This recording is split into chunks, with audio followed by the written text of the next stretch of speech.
I'm going to read now. This is a tribute that was written by Liam Murphy, who could not be with us today due to a medical emergency in his family, and we wish him the best. This is, of course, written by Liam Murphy, so the I in it is Liam, not myself. Although I had heard his name and met him at the 1966 Sean O'Glenarran Easter Commemoration in the Trocadero Ballroom on Dyckman Street, I did not have the pleasure of working with him until the following year, when, in response to an article in the Irish Echo, I went to a meeting at the Irish Institute and wound up serving with him as the director of the American Congress for Irish Freedom. He was a tall, stately, almost saintly gentleman who never seemed to age over the last 30 years of his life, nor did he deviate throughout his long life from the principles of Clark Pierce and the men and women of Easter Week 1916. In January of 1970, after the beginning of the recent troubles and immediately after the split between the so-called officials and the provisionals, Michael Flannery was one of 13 men invited to meet with Daithí O'Connell to form a new American organization to support the cause of Irish freedom. At that meeting, the name suggested by the late Paddy McParland of Belfast, Irish Northern Aid, was adopted, and Mike Flannery was one-third of the triumvirate chosen to lead that organization. It was no accident that in its heyday, Nor'Aid shook that other evil empire and its Free State collaborators, whom Ken Tierney so accurately characterized as Ireland's analog to Pierre Laval and the World War II Vichy government of partitioned France. When the IRA accepted the English offer of a truce in 1975, there was a period of negotiation at home. During this time, the Irish People newspaper was in danger of going out of business due to financial problems. It was feared by the true Republicans in Ireland that if the rebel newspaper in New York were to fold, that the Brits would take this as a sign of weakness.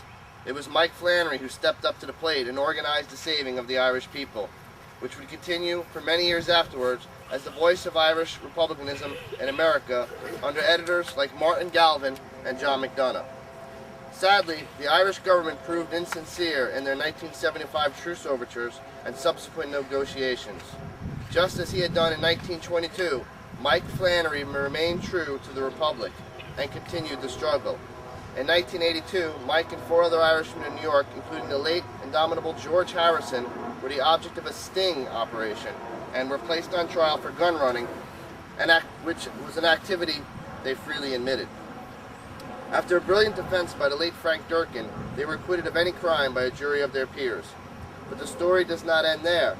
Irish America then decided it was time to send a message to the government in Washington, a government which seems from time to forget the independence of the United States declared on the 4th of July, 1776.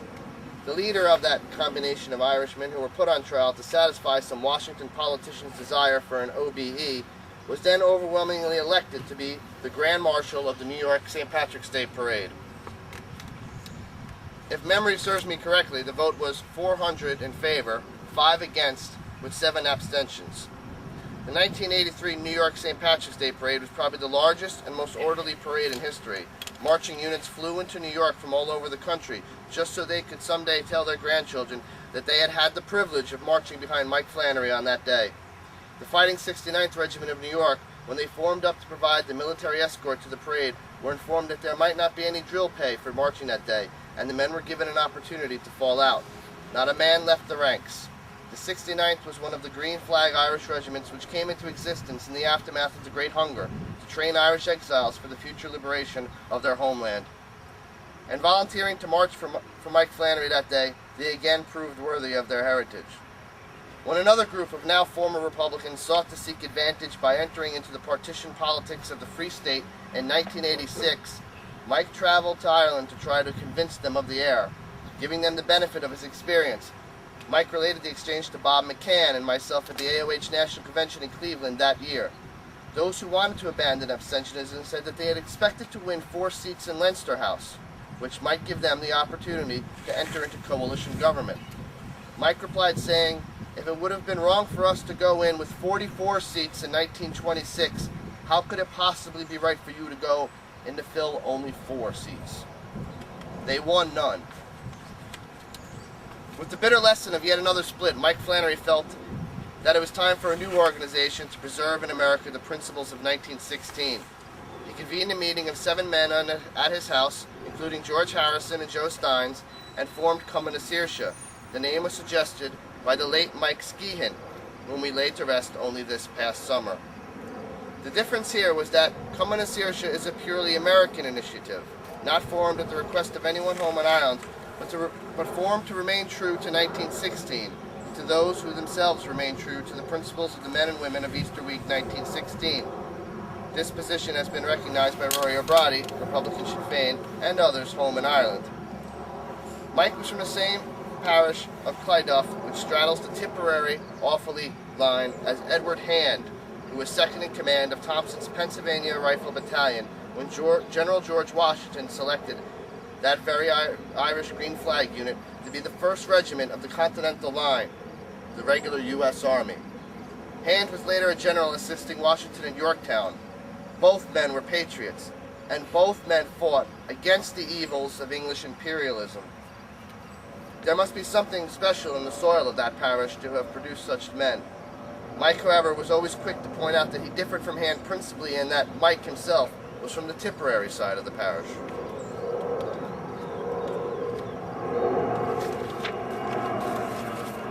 At the age of 14, Mike had been out in 1916 for the Rising.